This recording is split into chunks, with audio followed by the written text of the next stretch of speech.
continuamos conversando con el doctor Germán Escarrá. Hay una pregunta con respecto al carnet de la patria. El carnet de la patria, y un tuitero pues hacía un comentario al respecto. Me gustaría saber si ese instrumento puede tener algún vicio de inconstitucionalidad o de ilegalidad o de discriminación, en fin, la opinión que usted tiene como... Sí. No, ninguno. De constitucionalidad, ninguno. Uh-huh. De legalidad, tampoco. Uh-huh. Y en el orden de la discriminación no veo, de lo que se trata es de una organización, de una planificación a los efectos de los servicios, programas, misiones del Estado. No es ni es comparable, porque a veces se buscan comparaciones que no, como que si se tratara de una cuota de algún sector, etcétera, no. El carnet lo que es eso, es una manera de intentar organizar el despliegue de todas las misiones y de todos los servicios y facilitar a los ciudadanos y ciudadanas su debida participación. Ahora, si se le pregunta, por ejemplo, si se le pregunta a un ciudadano, ¿usted pertenece al PSV o a otro partido político, por ejemplo? Exactamente.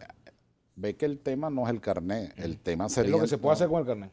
Sería la aplicación de la persona, que si la persona, como producto de eso, pregunta, usted es del partido A, y como es amiga del partido A, va a facilitarle el servicio del que se trate, pero el que dice que es el partido B es antagónico al partido B y entonces lo niega, entonces ahí sí tenemos un hecho de discriminación. Estaríamos haciendo lo mismo que está haciendo Germán Vargas Lleras en Colombia con lo que él llama los venecos. Lo que ellos hacen. Aquí la verdad es que no es así. Nosotros en los servicios, como en los programas, como en las misiones, ahí participan extranjeros no nacionales e incluso personas que no están en situación de legalidad en el país. Por supuesto, extranjeros a Venezuela.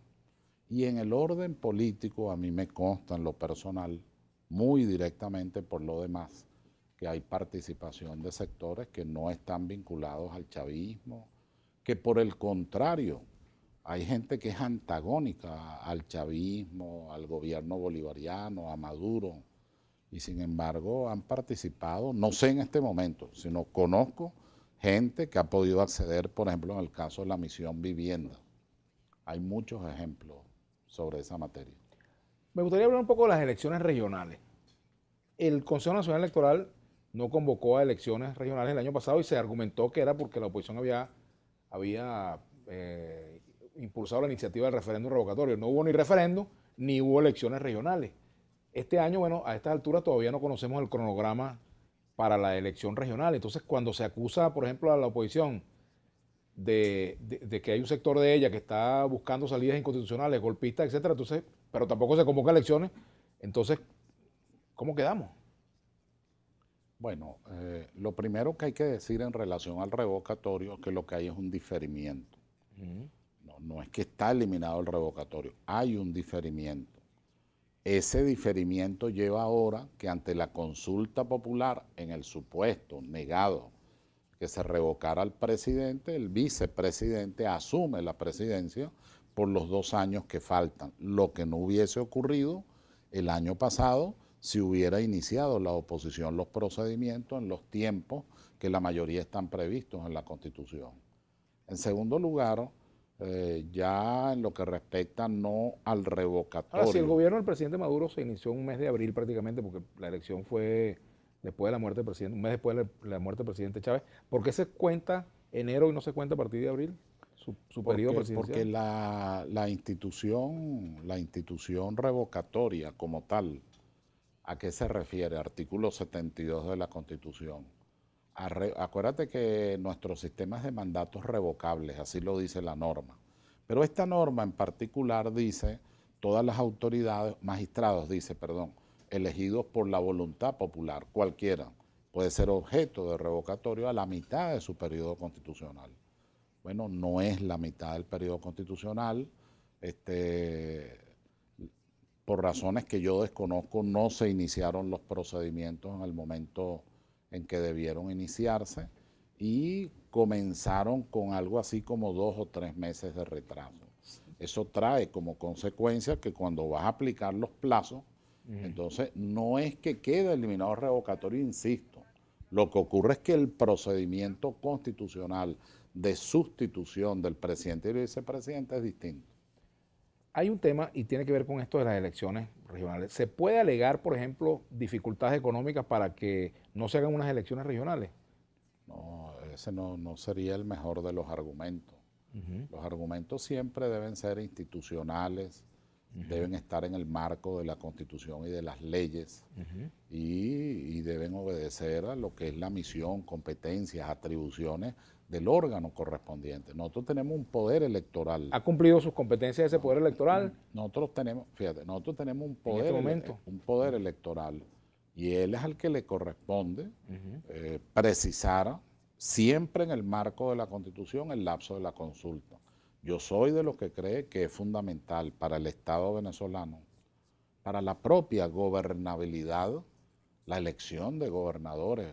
A mí me pareció haber escuchado que era para junio. Bueno, julio, se habló del primer semestre las elecciones semestre, de gobernadores correcto. Y segundo semestre las elecciones. Correcto, de eso fue lo alcalde. que yo escuché. Pero no hasta ahora después. No te puedo decir que tenga los documentos, pero sí escuché Pero eso. estamos en febrero y no se ha dictado el cronograma electoral, no se ha anunciado. Yo creo, porque es que aquí hay otro tema, que es la cosa multifacética de sectores de la oposición, no voy a decir que de todo. Yo creo que deberían concentrarse, pienso yo, lo digo con humildad, yo no pretendo, deberían concentrarse en la elección de gobernadores, producir las movilizaciones, las acciones jurídicas que tengan que producirse a efectos, porque esa es también una consulta Pero eso popular. se dispararía inmediatamente si el CNE ya anuncia el cronograma electoral, por ejemplo. Exacto, entonces por eso es que hay... ¿Tiene algún llamado particular que hacer al CNE? Por eso es que hay que ejercer las acciones correspondientes en el marco de la Constitución, solicitar que de una vez se ponga la fecha correspondiente, la que al final el Consejo Electoral considere técnicamente y jurídicamente. Pero pregunto, ¿tiene la oposición que hacer ese llamado para que se haga eso o el CNE tiene que hacerlo sin que alguien le pida esa Puede elección? hacerlo per se, pero yo creo que el mayor deber es de la oposición. ¿Por qué? Es quien tiene el mayor interés de profundización democrática, de renovación de los titulares de los poderes, es quien ha planteado, lamentablemente un sector lo plantea fuera de la Constitución, pero me consta que hay sectores que su planteamiento es en el marco, encuadrado en la norma constitucional, que al final es la manera que nos ha permitido de coexistir pacíficamente. Si algún valor tiene el conjunto de las normas que están allí, entre otros muchos valores, es que ha permitido que nosotros, con los antagonismos tan radicales que hay, podamos, no solo que exista gobernabilidad como la existe, sino que podamos desenvolvernos sin tener que lamentar un Caracazo, sin tener que lamentar situaciones. Le voy a pedir una respuesta naturaleza. sí o no. ¿Hay algún obstáculo en este momento de orden legal o constitucional para que el CNE no convoque esas elecciones? No, ni constitucional ni legal. Yo no sé técnico, pero constitucional no existe ningún tipo de obstáculo. Ni legal. Ni legal tampoco. Vamos a la pausa. Ya venimos con el doctor Germán Escarrá. Tenemos un tuit. ¿Cuánto se aprende de usted? Es merecedor de mucho respeto de parte de lo que vemos y del periodista, dice Magali López. Bueno, comentario. Muchas gracias, Magali. Una son de cal, otra son de arena, ¿no? Vamos a la pausa. Ya venimos con el doctor Germán Escarrá.